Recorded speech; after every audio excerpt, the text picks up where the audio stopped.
The first scene of the series shows a high school boy, Yomogi Asanaka, finishing his shift at work. His boss, a woman with yellow hair, gives him permission to leave. The next day, he's coming home from school with his friends when they spot one of their female classmates, Yume Minami, sitting on a floodgate. Minami is known for breaking promises without a second thought. Meanwhile, two cousins, Koyomi Yamanaka and Chise Asukagawa, are in their room. Koyomi is unemployed and spends all day in his room. Chise should be in high school, but she also stays home with her cousin. In the next scene, Yomogi sees a pink-haired man under a bridge as he returns from school. The guy looks hungry and tired, and Yomogi quickly helps him out by giving him a sandwich, which the guy devours like a hungry bear. Just as Yomogi is about to leave, the guy grabs his leg and says he'll return the favor. He introduces himself as Gauma, a kaiju user. Gauma wants to get to know Yomogi better, but Yomogi runs away without saying anything. Later that day, Yomogi attends an event with his parents. Meanwhile, Minami asks her parents if she can take something from her deceased sister's room. Kano, her sister, has passed away, and her room remains untouched. Minami picks up a toy from her sister's room and decides to keep it. The next day, as Yomogi heads to school with his friends, he looks back and sees Gauma running toward him. Yomogi starts running away and takes a break at the flood tower, surprised to find Minami there. She faces him and suggests they meet after school. Yomogi is taken aback and tells her he has plans, but he'll be done with work by 8 p.m. Minami proposes they meet at 9 p.m., and he agrees. She asks if he's heard the rumors about her, but he pretends he hasn't. They're about to continue their discussion when Yomogi notices Gauma is still chasing after him. He bolts before Gauma can catch up. That night, Yomogi waits at the flood tower for over 40 minutes, but Minami hasn't shown up. Gauma finds him and demands to know why he's waiting so late. He quickly realizes Yomogi is waiting for Minami and offers to look for her in case something's wrong. Gauma spots Minami standing on the bridge near the tower and asks why she left Yomogi waiting in the cold. Minami can't give a clear answer, leading Yomogi to realize she's playing with his feelings. This frustrates Gauma, who scolds Minami for her behavior. Yomogi hears the shouting and comes over to find them arguing. He asks what's going on, and Gauma reveals Minami's true intentions. Yomogi feels hurt and starts to question if the rumors about Minami are true. She admits she has no plans to meet Yomogi and struggles with keeping promises. As they're in the middle of this conversation, they spot a kaiju causing chaos in the nearby town. Gauma makes a hand gesture over his eye as if trying to do something, but nothing happens. He realizes he's lost his powers as a kaiju user, and suddenly, a device in his pocket begins to blink. He knows he needs to use the device. He points it into the air, and a bright light shines across the bridge. Chise and Koyomi are also in the area when this happens. The device transforms into a giant robot and starts encompassing the area. Chise runs away, but Koyomi gets caught in the robot's path alongside Gauma, Yomogi, and Minami. They find themselves inside the robot's control chambers, where an image appears to tell them the robot is named Dynazenon. The robot takes off into the sky toward the kaiju, wreaking havoc. Gauma is the only one who knows how to operate the robot while the others just watch. Gauma activates Dynazonon's true power, known as Dynarex. Dynarex goes after the kaiju and ultimately defeats it by breathing fire on it, leaving Yomogi, Minami, Chise, and Koyomi shocked. After defeating the kaiju, the robot shrinks back down. Gauma thanks the trio for helping him take down the kaiju. They try to tell him they didn't really do anything during the battle, but he insists that Dynazenon recognized their potential, which is why it activated. Gauma then returns to the topic they were discussing before the kaiju attack, but Yomogi says Minami doesn't need to apologize to him. The team decides to introduce themselves to one another. Chise joins them and introduces herself too. Yomogi wants to know about the kaiju and Dynazenon. Gauma explains that the kaiju is being controlled by a group of people called the kaiju eugenicists. He knows this because they are kaiju users like him, and he's pretty sure they'll be back. To prepare, Gauma tells them they need training. He gives each of them a piece of Dynazenon and asks them to show up for training the next day without any objections. Gauma asks Minami to promise she'll be there, and she agrees. Once they leave, Gauma holds on to his piece of Dynazenon, wondering if it's a kaiju and why the person who gave it to him trusts him with it. The next day, each team member has something going on. Chise asks Koyomi if she can join her for training, and he says yes. Yomogi informs his friends he won't be free to hang out that day because he has something to attend to. His friends notice he's been busy lately and start to wonder what's up with him. Meanwhile, Minami's mother carries her to the tower where she can walk to meet the team. Yomogi goes to work instead of training. Gauma starts to wonder why Yomogi hasn't shown up. That night, Gauma checks on Yomogi at his house. Yomogi is surprised to see Gauma there. Gauma joins him in the bath, and when they finish, he joins Yomogi's family for dinner. Yomogi reluctantly asks his mom why she let Gauma in. She explains that Gauma said he was his friend, which is why she allowed him in. After dinner, Yomogi's mom even suggests that Gauma stay the night, and he agrees. The next morning, Yomogi wakes up to find that Gauma has already left. Gauma got up early, made his bed, and took off. Later that day, Minami and Yomogi meet up and decide to train on their own. They activate their devices. Minami's has wings, while Yomogi's resembles a foot soldier. They combine their robots, enabling them to fly. Yomogi suggests naming their their combined devices, the Dyna Wing. They then head to the part of the city where they fought the kaiju to check out the destruction. Afterward, they decide to take the train home. During the ride, Minami reveals that her sister died in elementary school in a floodgate accident, which is why she often visits the gate. When they reach their stop, Yomogi tells Minami to inform the rest of the team that he won't be attending training anymore because he has to go to work. Later, the kaiju eugenicists are seen watching a small kaiju from a distance. They use their power to awaken the kaiju, turning it into a larger monster that begins to cause chaos. Upon seeing this, Gauma immediately tells his team to stop training. He explains they need to fight the kaiju to prevent it from destroying the city. Yomogi is on his way to work when the rest of the team picks him up. Dynazenon won't be complete without him, so he has to join them in the fight. They approach the kaiju and try to attack, but it teleports away and appears behind them. The kaiju starts beating them up, forcing them to split up to attack from different angles. Yomogi doesn't know how to move yet since he hasn't trained and is obviously distracted. He even misses a call from his supervisor. Koyomi soon figures out that the kaiju is using its wings to teleport. Yomogi thinks about grabbing the wings to neutralize them for a better chance against the kaiju. Minami then suggests they work together like they did earlier that day. They combine their devices again and transform into the Dyna Wing. With this, they manage to grab the kaiju and wrestle with it. They throw the kaiju into the air, allowing the rest of the team to shoot it down with missiles. They defeat the kaiju, and Gauma is impressed with their teamwork. Just then, the kaiju eugenicists show up to challenge Gauma and the rest of the team. Gauma informs the team that the eugenicists are the ones responsible for the kaiju going on a rampage, so they are their enemies. The eugenicists remind Gauma that he used to be one of them and suggest he rejoin their ranks, but Gauma declines. Onija, the leader of the eugenicists, yells at Gauma, saying he's considering getting rid of him since he won't join them. One of the eugenicists points out to Onija that they currently don't have a kaiju to use, meaning they can't compete with Gauma and his team. He suggests that they should retreat. The eugenicists leave, but Onija warns he'll deal with Gauma next time he sees him, calling him a traitor. The next day, the team gathers for morning training, before heading off to their daily activities. Minami and Yomogi go to school for classes. After class, Yomogi joins Minami on her way to the music room. Minami mentions she has business at the chorus club, revealing that her late sister, Kano, was a member. She enters the room to meet with the club advisor, who says he doesn't know much about Kano but suggests Minami ask one of Kano's friends, Kane. Once they leave the office, Minami tells Yomogi that her sister passed away the night before a recital 5 years ago. Her sister never invited her to any performances, but this time she did, and unfortunately, she died before the big day. Later, Yomogi chats with his friends when one of the eugenicists shows up to talk to him. His friends are surprised to see him with someone like that,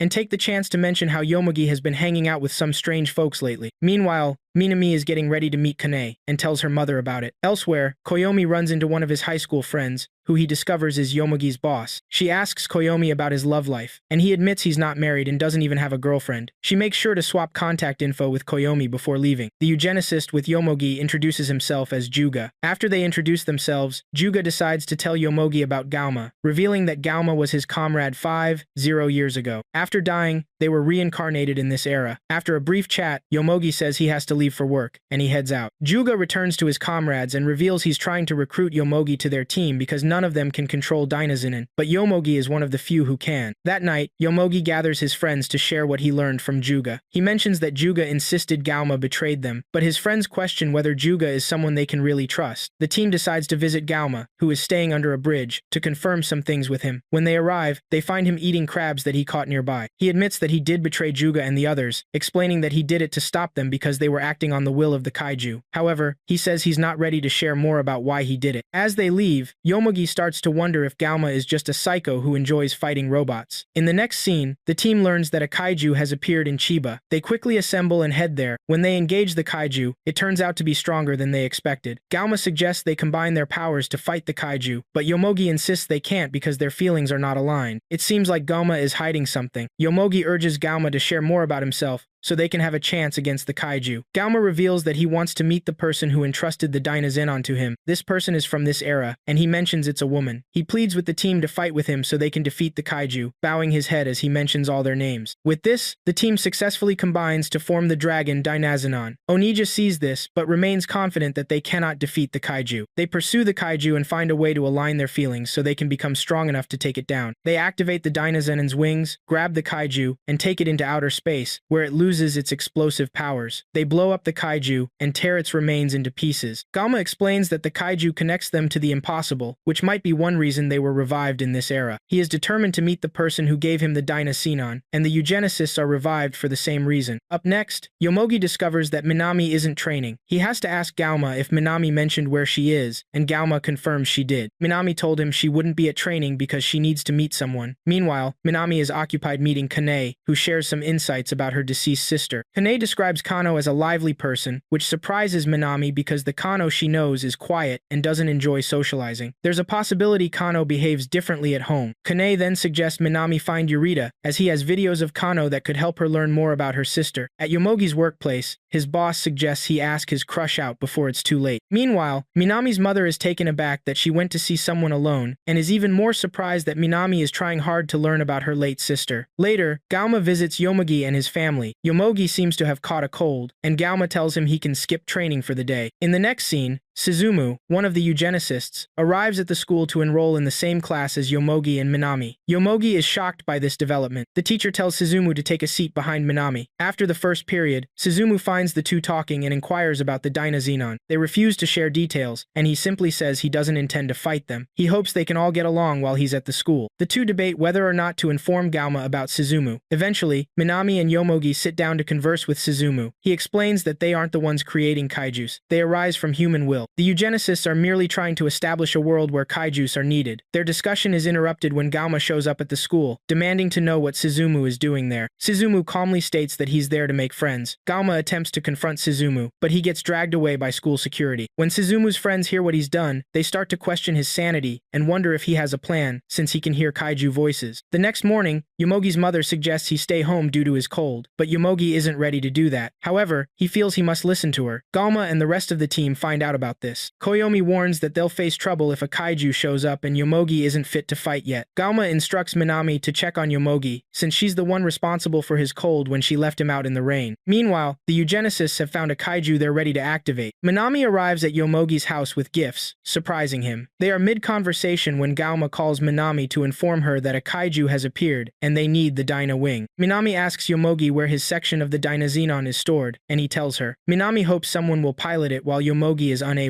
She joins the group at the site where the kaiju is causing chaos. Since they can't combine without Yomogi, Chise offers to take his place. She activates the device, and to everyone's surprise, it works. It's time for them to combine and face the kaiju. However, Chise struggles to pilot the device, running around chaotically. The team calls Yomogi to see if he can make it, and he agrees. Minami heads to Yomogi's house to pick him up. With Yomogi on board, they manage to combine, though Yomogi feels the pressure of joining them. After a successful combination, they turn into the Dynazenon dragon and effectively battle the kaiju. The eugenicist Mujina, controlling the kaiju, struggles against Dynazenon's immense power. After intense fighting, they finally defeat the kaiju. The eugenicists leave in humiliation. After the battle, Chise apologizes for her lack of support and promises to train as a backup for Yomogi. On the way home, Yomogi asks Minami if he can join her next time she goes to find out about her sister, because he wants to learn more about her too. Later, Minami also catches a cold, seemingly from being in close quarters with Yomogi. Up next, the team gets together for training. It looks like Chise is finally getting the hang of the Dyna Soldier. She even combines it with the Dyna Wings and tells Yomo to take over. She wants to see if Dyna Wing and Dyna Soldier can merge with Koyomi's Dyna Striker. They give it a try, and while they do combine, they end up breaking apart because they haven't found their balance yet. One by one, the team starts to leave after this. They tell Galma they all have something to take care of that day. Minami meets with Yurita, who gives her videos of her sister that aren't available anywhere else. Meanwhile, Koyomi meets Yomogi's supervisor, Inamoto. Turns out Inamoto is already married, and Koyomi starts questioning her decision to go out with him. Inamoto is surprised that Koyomi hasn't told anyone her secret. He remembers breaking a school window back in middle school, and Koyomi was the only one who saw it. Despite this, he hasn't shared it with anyone. After a few drinks, the two part ways and head home. Later, Minami and Yomogi get an invitation to the pool. Suzumu spots this and asks to join them. They're taken aback and have to ask Galma about it. He tells them it's fine to let him come because it might be a good chance to catch Suzumu. He missed grabbing him at school, but the pool could be the right spot for his plan. Apparently, Minami and Yomogi don't see Suzumu as their enemy. On the big day, the team arrives at the pool, and Gauma tells them to act naturally so Suzumu won't suspect anything. He even suggests that Minami and Yomogi pretend to be a couple. As Suzumu walks on the pathway, Gauma tries to chase him down but slips on the wet ground and falls. After that, Suzumu joins the team to have some fun. While they're enjoying themselves, Gauma is still trying to catch Suzumu but keeps failing. Either he falls into the pool or slips again. He eventually gets tired but isn't ready to give up, convinced he'll capture Suzumu no matter what. Gauma becomes really weak and falls into a hot bath,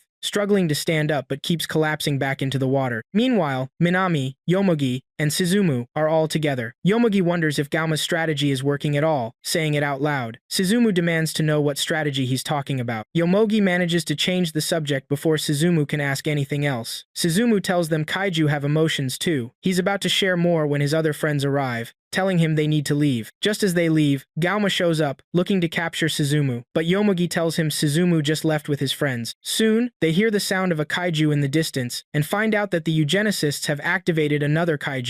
They have no time to change and activate the Diazenone while still in their swimsuits. As they rush out, Yomogi thinks he's left Chise behind, only to discover she's right behind him. The team reaches the scene and tries to combine to defeat the kaiju, but Suzumu stops them. As the battle heats up, Yomogi and Koyomi manage to combine into the Dyna Soldier Striker. They come up with a powerful attack that's unleashed on the kaiju to weaken it. Finally, the team combines to grow even stronger and launch a fiery attack. They breathe fire onto the stubborn kaiju, causing it to explode into bits. Onija is frustrated that they lost to Gauma again but believes he'll win next time. After that, Gauma and the team head to a waterfall for some fun since their last pool session was interrupted. Meanwhile, Onija and his teammates are also at a pool to relax. After this, Minami and Yomogi decide to visit someone who knows about Kano. He mentions something that might be true or not, saying that Kano wasn't killed but actually terminated herself. The guy tells them it's just a rumor and they shouldn't believe it. However, all the information they've gathered suggests otherwise. He reveals that Kano's troubles began when she started dating the club's vice president, Futaba Senda. Futaba is popular with the girls. Most of them want to be around him all the time. As time went on, Senda and Kano became an item. Minami is shocked to find out that her sister was actually seeing someone, and they didn't know. The informant mentions that the girls might have hated Kano for this and started bullying her. They don't have proof, but it seems like a plausible explanation. The guy tells Minami he'll share all the videos he has of Kano so she can review them. Later, Minami updates the team on her investigation so far. Gauma is impressed and encourages her to keep going. Meanwhile, the eugenicists are planning to take down Gauma and his team, but Suzumu warns against it. He suggests that the kaijus might be appearing because of the Dynazenon and wants to learn more about them, which is why he doesn't want them to act hastily. In the next scene, Koyomi is having drinks with Inamoto, reminiscing about their middle school days. During their conversation, Inamoto's husband, Arata, shows up. With Arata's arrival, Koyomi feels sidelined. Eventually, he gets tired of the situation and leaves. He then remembers he's left his umbrella and thinks about going back, but when he looks up, he sees Mujina staring at him. He's shocked to see her at such a strange hour, and even more surprised when she approaches him. Mujina says she's hungry and wants them to grab a bite. They sit down to drink and chat. Koyomi complains that Inamoto invited him to vent about her marriage but ended up bringing along her husband. He's curious about what Inamoto's real intentions are. Mujina points out that she and Koyomi are similar since neither of them has anything going on. Meanwhile, Minami is busy watching the videos she just got and sees a group of girls pranking her sister. The prank doesn't seem dangerous though. On the other side, Koyomi starts to get drunk while with Mujina, and she takes pity on him as he sits outside, carelessly holding his Dyna Striker. The next morning, Koyomi realizes he has lost the Dyna Striker. He and Chise go to Gauma to tell him about the situation, and Gauma scolds Koyomi for being careless. He wants to know how Koyomi lost it, but Koyomi is too drunk to remember. Eventually, he recalls that Mujina was the one who took it. Meanwhile, Mujina and her team are debating what to do with the piece they've got. Suzumu suggests returning it to potentially help them negotiate with Gauma. Gauma starts tracking down the missing piece, which gets Chise excited about raiding the enemy's base. Back in school, Minami tells Yomogi she's watched the private videos but isn't ready to share the details yet, since she hasn't figured them out. Yomogi offers to help, but Minami declines and walks away. The eugenicists are still brainstorming what to do with the piece when Koyomi, Gauma, and Chise arrive. Koyomi makes an entry by knocking Mujina to the ground. The piece falls from her hand, allowing Gauma to grab it. He activates the Dyna Striker, filling the room with power. Just as he's about to take down the eugenicists, they manage to escape at the last second. Later, Suzumu finds Minami deep in thought. He asks her what's wrong, but she refuses to share. Suzumu says he won't pry into her personal life. Minami wishes life were easier, but Suzumu tells her she's fine as she is. After that, he heads off, passing by Yomogi as he leaves the bridge. Yomogi joins Minami on the bridge. Moments later, they discover another kaiju has appeared and seems to be struggling. Mujina teams up with Onija to activate the kaiju, since Suzumu tells them there's a special reason for the kaiju's presence. It turns out it takes two people people to control the kaiju they just found. Galma and his team waste no time showing up at the scene, but they struggle to fight the kaiju. All their techniques seem ineffective against it. The kaiju is about to finish them off when a giant creature drops from the sky. Both teams are left in shock at the sight. The new robot that shows up goes after the kaiju and takes it down. This new guy is so fast that the kaiju doesn't stand a chance. Suzumu suggests they leave with the kaiju because it looks like the new guy is going to destroy it if they stick around. Using their control, they vanish with the kaiju. After they're gone, the new guy goes after Galma and his team. They thought he was their ally until he turned on them. He takes them down, and then disappears. Galma realizes that Dynazenon is damaged, and he needs a solution to fix it. He tells his team to look for the missing kaiju. Some will search from the air, while others will search on the ground. Meanwhile, there are two people, a man and a woman, responsible for the new robot that came and attacked the kaiju and Dynazenon. Later, Koyomi is out searching when he finds Inamoto's supposed husband, Arata. He's in a rough place and seems to be drunk. Koyomi wants to ignore him but eventually decides to help. That night, Galma calls off the search because they can't track down the kaiju. He tells Minami and Yomogi to follow him to grab a bite. They've just finished eating when Chise shows up. She asks about Koyomi, and Galma says Koyomi left without saying where he was going. Galma suggests they stay up all night to wait for the kaiju. Minami calls her parents to let them know she'll be staying at a friend's house. During the night,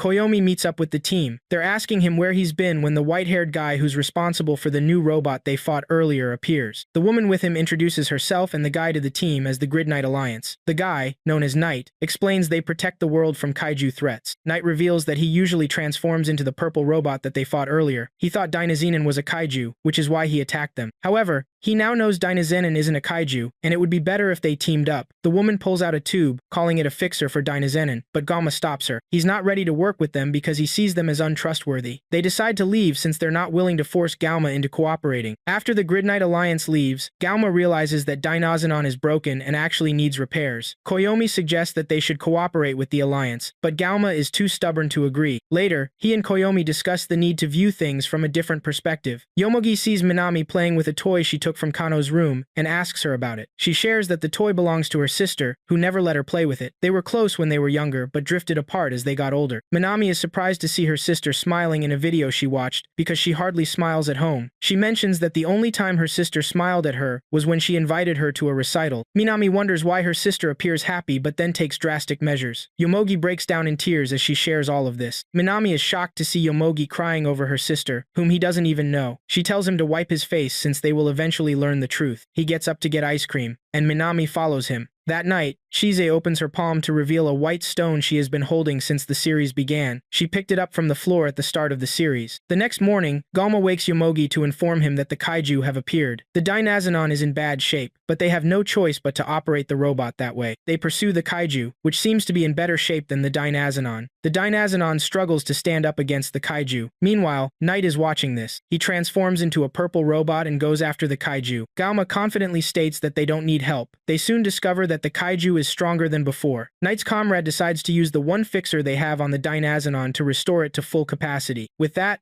Dynazenon and Knight manage to fight the kaiju effectively and defeat it. Onija and Mujina accept defeat but remain determined to take down Galma and his team eventually. After the battle, Knight's comrade introduces herself as second. Galma thanks her for healing Dynazenon. Once everything is settled, the team disperses to attend to their various tasks. Minami reveals that she wants to investigate Kano further, and she wants Yomogi to go with her, to which he agrees. Next, some kids are busy playing with a failed kaiju when it crawls away from where it was. Galma is sleeping under a bridge when the kaiju crawls on his face and sticks to it. Meanwhile, Minami and Yomogi head to the company where Futaba works, but they find out that he no longer works there. They ask for his contact information, but the guy tells them it can't be provided due to privacy reasons. Koyomi is standing alone in a field when he remembers a few years back. He and Inamoto found a huge stash of cash, and Inamoto suggested they keep it. Instead of staying with Inamoto and sharing the money, Koyomi ran away. Just then, Koyomi gets a call from Chise telling him there's an emergency with Galma. Minami and Yomogi also receive the call about Galma. They meet up at Galma's place and see a kaiju mark on his face. He tells them a kaiju got him, but there's no sign of it. They need to find the kaiju because it's secretly using its powers. Galma warns them to be careful when searching for the kaiju, so they don't end up like him. After a few minutes, Yomogi and Minami find the kaiju. Galma shows up and insists that Yomogi take it out. Yomogi stops Galma, saying the kaiju isn't dangerous unless activated by eugenicists. The only crime the kaiju committed was leaving colorful marks, including on Galma's face. Realizing this, Galma reevaluates. He then thinks of using his power as a kaiju user and tries to use the instant domination skill, but it fails. The rest of the team tries it too, with only a little success from Yomogi, but ultimately it doesn't work. Galma decides to take the kaiju home and keep an eye on it. He'll be stuck with a colored face until they find a solution. While they're discussing this, Knight and Second appear. They reveal that kaijus are born from human emotions and usually don't appear as frequently as they are now, which is caused by the eugenicists. The team worries that the kaiju could become a threat if it grows big. Galma reassures the team that he's watching the kaiju to prevent it from being a menace. Meanwhile, the eugenicists are having fun at a bowling alley. That night, Galma cages the kaiju to keep it from moving around. The next morning, he wakes up to find it gone. His teammates show up, and he tells them about the issue. They all head out to search for the kaiju. Yomogi is wandering around town looking for the kaiju when he bumps into Knight. Knight says Yomogi should have dealt with the kaiju when he had the chance. He offers Yomogi the chance to team up to find it. The town is already filled with colors as an after effect of the kaiju's powers. Knight warns Yomogi that he won't hesitate to terminate the kaiju if it seems like a threat. Just then, Yomogi gets a call from Galma saying they found the kaiju,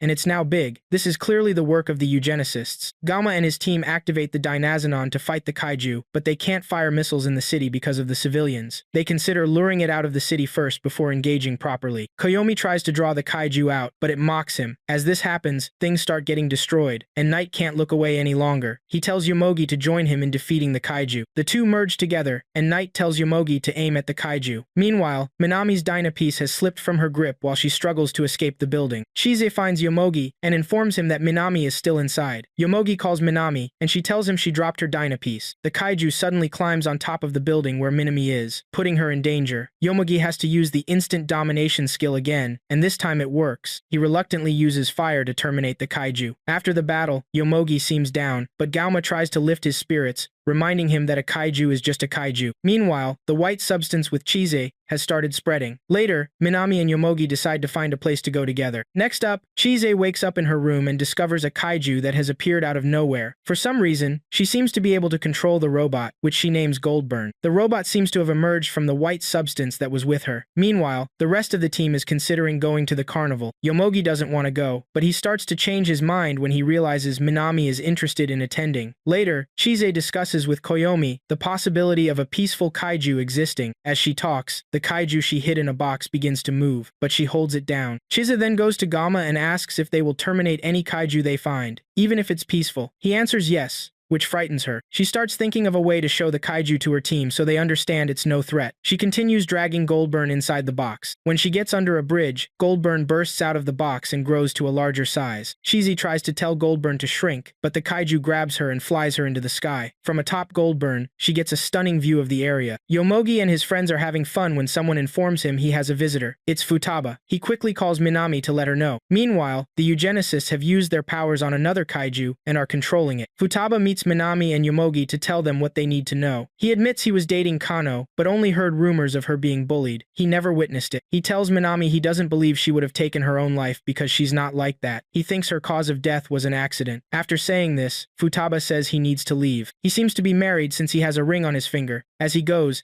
Minami yells at him, asking why he didn't try to save her sister. Futaba can't give a clear answer and walks away. Minami breaks down in tears at this. Just then, an alert comes in that a kaiju is attacking. Yomogi thinks Minami won't be able to fight, but she tells him to go ahead and promises to join the team at the battle scene. Chise having fun with Goldburn when it suddenly flies into the air and takes off. Galma and Koyomi struggle to defeat the kaiju, wondering where Minami and Yomogi are. Then, Knight arrives to help them. Yomogi arrives to tell the group that Minami will be joining them shortly. He chases after Yomogi and insists he should go back to get Minami since he's the only one who can. Moments later, Chise is busy looking for Goldburn and finds Minami sitting down. She asks what he's doing there while his friends are fighting the kaiju, saying that nothing good has come from it. Suddenly, Goldburn appears in front of them. At the same time, Yomogi appears out of nowhere and tackles Goldburn to the ground, thinking the kaiju is trying to harm them. Minami is both surprised and happy that Yomogi returned for her. Just then, Kano's toy slips from her hand and falls into the river below. She jumps after it, and Yomogi screams as he rushes after her in an attempt to save her. To everyone's surprise, Goldburn saves her. Minami and Yomogi are shocked to see a kaiju saving a human. Chise then explains that Goldburn is her friend. Meanwhile, Galma and the rest of the team are struggling against the kaiju and are on the verge of defeat when Minami and Yomogi arrive. Goldburn also shows up and lifts Dynazen into safety. Suzumu tries to control Goldburn but realizes he can't. Everyone is amazed by this, and Chise reassures them that Goldburn isn't their enemy. Minami and Yomogi confirm this so that Galma doesn't attack Goldburn. After Goldburn comes to their aid, the team decides it's best to merge together. The kaiju fires at them, but Goldburn blocks the shots. Dynazenon, Knight, and Goldburn merge into one giant robot, striking fear into the hearts of the eugenicists. With their combined power, they easily defeat the kaiju and embarrass the eugenicists. Juga feels heartbroken that he couldn't defeat Galma and his team despite his efforts. After the battle, Galma realizes they can only win if they stick together. They soon discover they missed the carnival while they were busy fighting the kaiju. They decide to get fireworks and make the best of it themselves. In the next scene, the eugenicists discover a kaiju they believe will be beneficial for them. Mujina is about to use her powers on the kaiju when both the kaiju and she disappear into thin air. Moments later, Minami vanishes as well. People begin to vanish all over town, creating a mystery. Minami finds herself in a situation similar to one she faced years ago, where her sister is still alive and everything seems normal. Galma and the team have realized that a Galma is involved. They worry that it will continue causing chaos unless something is done. However, they can't combine their powers without Minami. Knight appears, wanting to help. They are in the middle of planning to retrieve Minami when the kaiju causes everyone else to disappear. Now, everything falls on Yomogi. Chise notices the team members are gone and tries to escape to avoid being eaten by the kaiju too. Unfortunately, Yomogi gets consumed by the kaiju as well. Galma finds himself back in the past when he was still with Onija and the other eugenicists. Yomogi manages to locate the Dyna soldier within the kaiju, opening up a path. He searches for Minami but discovers a barrier blocking their view of each other.